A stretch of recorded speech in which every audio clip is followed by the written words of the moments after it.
Morning everyone. Today we will start next topic of haloalkanes and haloarenes.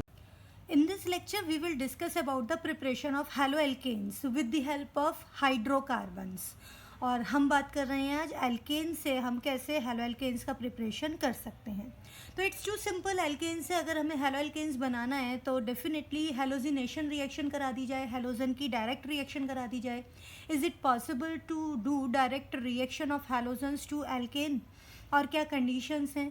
तो ये चीज़ हमें पता होनी चाहिए कि हीट या फिर लाइट की प्रेजेंस में chlorination and bromination it can be done directly, but fluorination it is not possible because it is highly explosive in nature.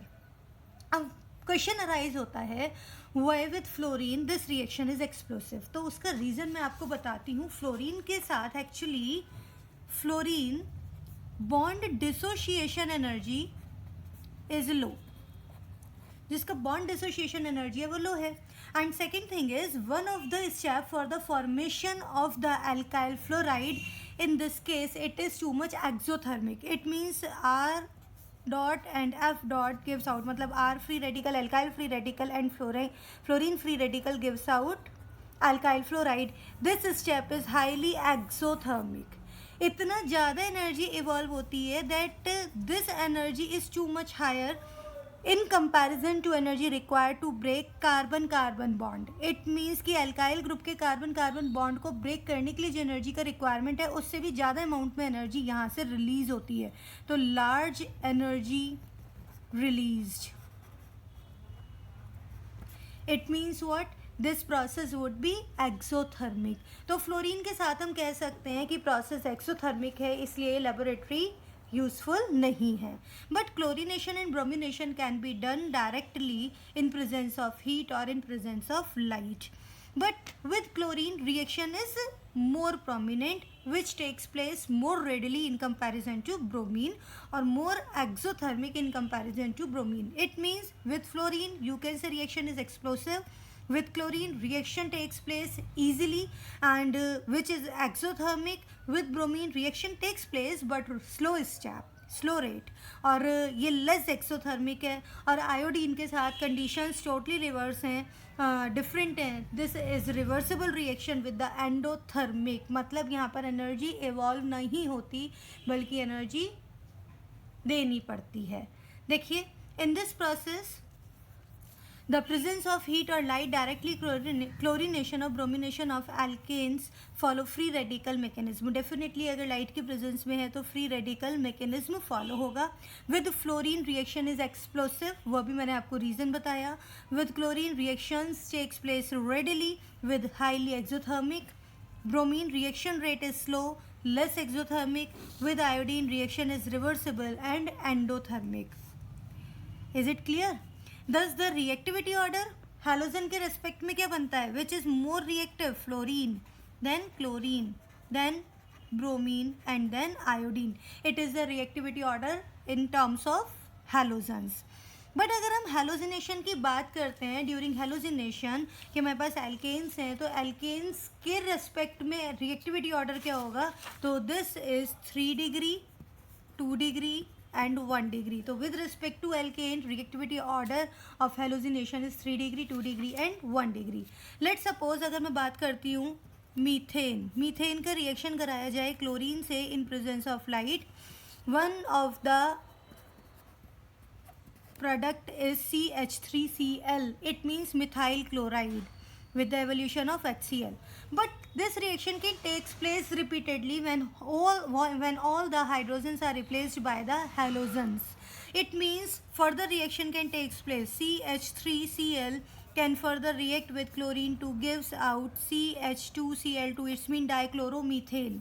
this dichloromethane can further react to gives out trichloromethane like this, and this trichloromethane can further react to give tetrachloromethane. it means these reaction can continuously takes place until all the hydrogens of alkane replaced by the halogen atoms. तो यहाँ पर हम कह सकते हैं chlorination, bromination it takes place easily in presence of light or heat.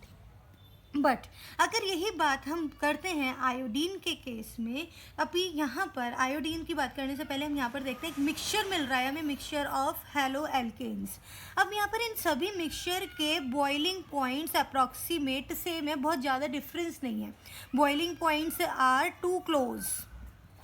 अगर ये boiling point close होंगे तो इनका लेबोरेटरी मेथड, लेबोरेटरी यूजफुलनेस नहीं है, मीन्स हम इन्हें सेपरेट नहीं कर सकते। But in laboratory these are not useful, but we can say in industries they can be separated by fractionating column, और you can say by using large fractionating columns. Fractional distillation के through इन्हें separate किया जा सकता है और use किया जा सकता है, तो इंडस्ट्रियल यूजफुल हैं। आगे आयोडीनेशन की बात करते हैं, तो डायरेक्ट आयोडीनेशन हमने बात की है, रिवर्सिबल रिएक्शन है। अभी हम पहले बात कर चुके हैं कि आयोडीन के साथ रिएक्शन रिवर्सिबल है और एंडोथर्मिक है। अब रिवर्सिबल है, इट मीन्स व्हाट, कैसे बात करते हैं जरा। CH4 की रिएक्शन अगर आयोडीन से कराई तो ये देता है CH3I plus HI। How it is reversible in nature? Reason is this, HI is formed which is reducing agent. अब ये जो रिड्यूसिंग एजेंट है ये क्या करता है, CH3I को फर्दर रिड्यूस कर देता है CH4 में। It means this reaction is reversible in nature. Why reversible in nature? HI formed as a byproduct during the iodination reaction act as reducing agent which reduces further methyl iodide to methane. That's why this reaction takes place in presence of oxidizing agent. तो हमें ये reaction किसी ना किसी oxidizing agent की presence में करानी होती है. Look at this. Actually HI is reducing agent. So CH3I reduces back to the CH4 in above reaction.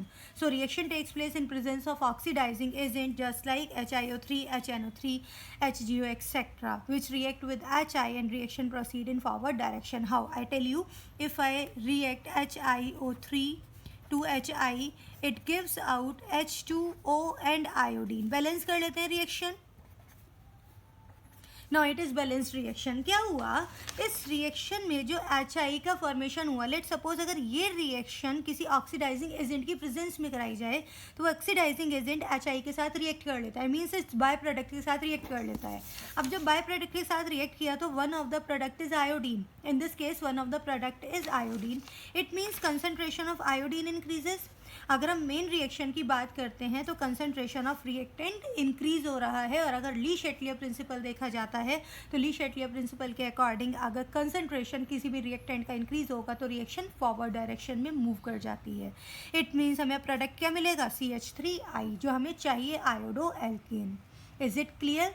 यहाँ पर ध्यान रखना है, आयोडीनेशन, डायरेक्ट आयोडीनेशन एक रिवर्सिबल प्रोसेस है। रिवर्सिबल प्रोसेस का reason, HI formed as a by product which act as reducing agent which reduces iodoalkane to alkane.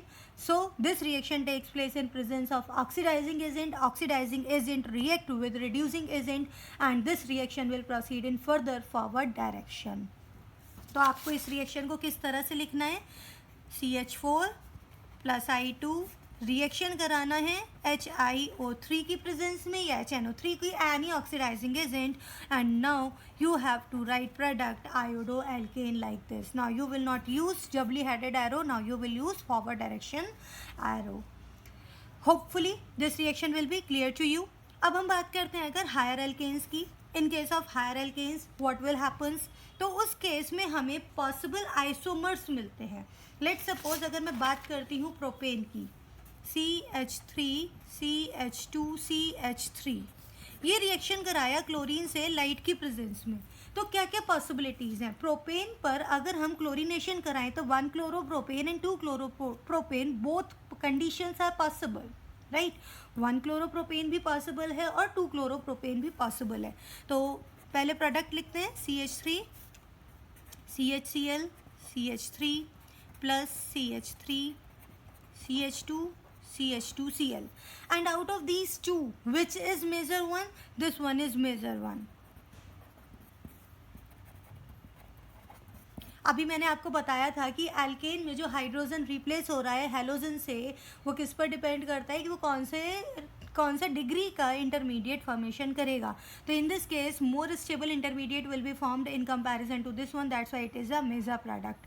तो remember that If higher alkanes are there, then most probable conditions are possible, जितने भी possible isomers हैं all will be formed. Let's suppose I talk about the butane.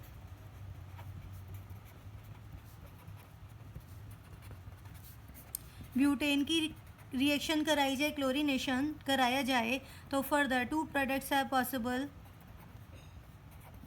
2 chlorobutane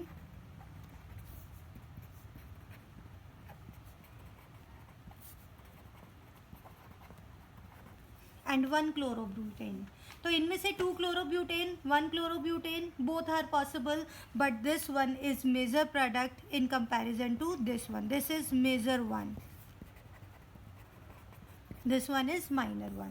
तो you have to remember कि अगर chlorination या bromination higher alkanes पर कराया जा रहा है तो आइसोमेरिक प्रोडक्ट्स बनते हैं. आइसोमेरिक प्रोडक्ट्स को ध्यान रखना है.